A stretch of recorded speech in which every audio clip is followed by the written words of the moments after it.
আল্লাহ তাআলা বলেন ওয়ামা আনফাকতুম মিন শাইইন ফাহুয়া ইউখলিফুহু ওয়া হুয়া খায়রুর রাসিকিন। যে দান করে, দান করলে যে ঘাটতি হয় আল্লাহ তাআলা এই ঘাটতিটাকে রিপ্লেস করে দেয়, রিপ্লেস করে দেয়।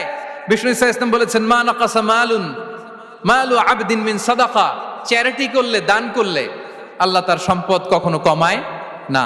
প্রতিদিন সকালবেলা দুজন ফেরেশতা নেমে বলতে থাকে আল্লাহুম্মা আ'তি মুনফিকান খালাফা, আল্লাহুম্মা আ'তি মুমসিকান চালাফা।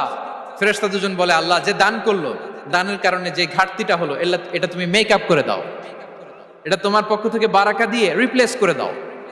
আর যে ধরে রাখলো, কৃপণতা করলো, ওর সম্পদকে আল্লাহ তুমি ধ্বংস করে দাও। ওয়াল ইয়াদু বিল্লাহ। আমরা যেন দান করি। এরপরে বিষ্ণু ইসা ইসলাম বলেছেন বেশি বেশি হজ উমরা করলে, বেশি বেশি যদি কারো সাধ্য থাকে, ফিনান্সিয়াল ক্যাপাসিটি থাকে, বেশি বেশি হজ উমরা করলে তার রিজিকে বারাকা নেমে আসে। সব শেষে হচ্ছে দোয়া করা।